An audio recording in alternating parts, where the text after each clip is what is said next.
Therapy করাতে আসা লোকটার সাথে লড়াই করতে দেখে জগদ্ধাত্রীকে চমকে গেল দুর্গা। হ্যাঁ বন্ধুরা, এমনটাই দেখতে পারবে আজকের পর্বে। বিস্তারিত জানতে ভিডিওটিতে লাইক দিয়ে চ্যানেলটিকে সাবস্ক্রাইব করে পুরো ভিডিওটি তোমরা দেখতে থাকো। গল্পের শুরুতে আমরা দেখতে পারবো দুর্গা রেডি হয়ে গেছে অফিসে যাওয়ার জন্য। আর কৌশিকীকে বলতে লাগলো, এই কৌশিকী চল, আমাদেরকে একবার অফিসে যেতে হবে। তো তখনই কৌশিকী বলতে লাগলো, তুই অফিসে যাবি? তখন বলতে লাগলো, হ্যাঁ অফিসে আমাদেরকে যেতে হবে না, অফিসে গিয়ে একবার দেখি না অফিসের অবস্থাটা কি। তখনই সেখানে প্রীতি চলে আসে আর এসে বলতে লাগলো, থেরাপি করানো লোক চলে এসেছে। দুর্গা তখন বলতে লাগলো, ও আচ্ছা তাহলে পাঠিয়ে দে। তখন এই কথা বললে দুর্গা যখন চলে যেতে লাগলো তখন প্রীতি বলতে লাগলো, তুই কোথায় যাচ্ছিস, কোথায় যাচ্ছিস? তখন বলতে লাগলো, আমাকে একবার অফিসে যেতে হবে, আর মা একে থেরাপি করাতে এসেছে, এখানে আমার কাজ কি? এই বললো দুর্গা সেখান থেকে চলে যায়। প্রীতি তখন বলতে লাগলো, কি ব্যাপার, কিছুই তো বুঝতে পারছি না। মাকে থেরাপি করাতে এসেছে আর মেয়ে চলে যাচ্ছে। যাক বাবা, আমি ওকে নিয়ে আসতে বলি।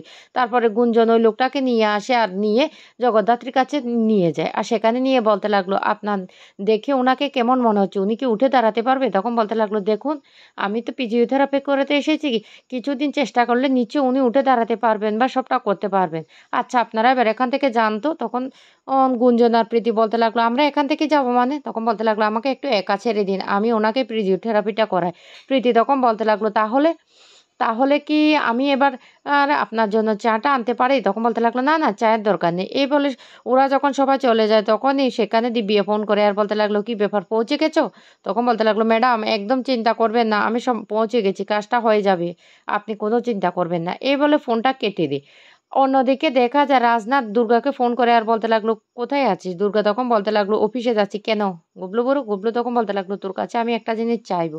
তখনই এই কথা শুনে বলতে লাগলো, কি চাইবি, কি চাইবি বল। তখন বলতে লাগলো, আমি উৎসবকে চাই।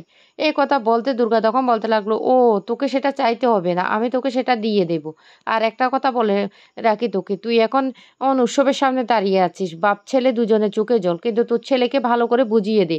তোর ছেলে যখন পার্টির মধ্যে আমার মাকে গুলি করেছিল, তারপরে তো আমার মাকে মেরে ফেলার বারবার চেষ্টা করছে। তোর ছেলে না একজন অপরাধী, সে কোনোদিন শুধরাবে না, সে অপরাধী অপরাধী হয়ে থাকবে। এই বলে ফোনটা কেটে দেয়। আর তখনই রাজনাথের চোখ দিয়ে জল পড়তে থাকে। রাজনাথ উৎসবের কাছ থেকে বাইরে চলে আসে।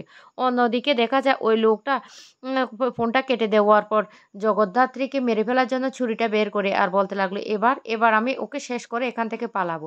এই বলে যখনই ছুরিটা দিয়ে আঘাত করতে যাবে তখন ওই লোকটার হাতটা ধরে ফেলে। আর তখন সে চমকে যার বলতে লাগলো, কে কে? তখন দুর্গা বলতে লাগলো, আমি রে, আমি। কি ভেবেছিস, কি ভেবেছিস আমি দুর্গা?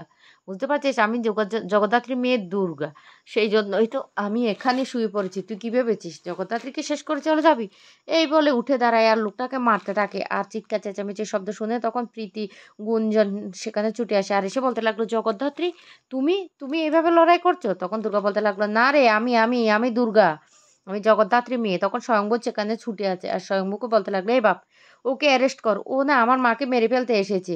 ভাগ্যিস আমি আন্দাজ করতে পেরেছিলাম, সেই জন্যই তো আমার মাকে আমি পাশের ঘরে সরিয়ে দিয়ে আমি এখানে শুয়ে পড়েছি। ও দিব্যাসানের সাথে কথা বলেছে, তারপরে আমার মাটাকে মেরে ফেলার চেষ্টা করছিল। দেখ ছুরিটা এখনো এখানে পড়ে আছে। তখন রীতিমতো সবাই অবাক হয়ে যায়। স্বয়ম্ভু ওকে খুব মারতে থাকে আর বলতে লাগলো, স্টেটমেন্ট দে, দে স্টেটমেন্ট, তোকে কে পাঠিয়েছে? তখন লোকটা স্টেটমেন্ট দিয়ে দে। তারপর ওই লোকটাকে নিয়ে দিব্যা সেনের অফিসে চলে যায়। দিব্যা সেনকে বলতে লাগলো, দেখুন তো এই লোকটাকে চিনতে পারেন কিনা? দিব্যা তখন পুরোটা অস্বীকার করে, বলতে লাগলো, না আমি ওকে চিনি না। তখনই ই ও স্বয়ম্ভু বলতে লাগলো, ও আপনি ওকে চিনেন না? উনি কিন্তু স্টেটমেন্ট দিয়ে দিয়েছেন, আপনি পাঠিয়েছেন জগদ্ধাত্রীকে মেরে ফেলার জন্য। জগদ্ধাত্রীকে তো কিছুতে মারা যাবে না, কারণ জগদ্ধাত্রীকে রক্ষা করছে কৌশিকী আর স্বয়ং দুর্গা। দুর্গা জগদ্ধাত্রীকে নিয়ে যাবে কোর্টে, আর কোর্টে নিয়ে গিয়ে তারপর আপনার শাস্তির ব্যবস্থা করবে। কোর্টে দাঁড়িয়ে জগদ্ধাত্রী এই সব কিছু বলবে। আপনি যে কত বড় একটা পাকাল মাছ সেটা আমরা বেশ ভালো করে বুঝতে পেরেছি, তাই আপনাকে অ্যারেস্ট করবো না, আপনার সাজা হবে সরাসরি কোর্টে, কোর্টে গিয়ে আপনার সাজাটা হবে, বুঝতে পারছেন? এ কথা বললে তখনই বলতে লাগলো, ননসেন্স।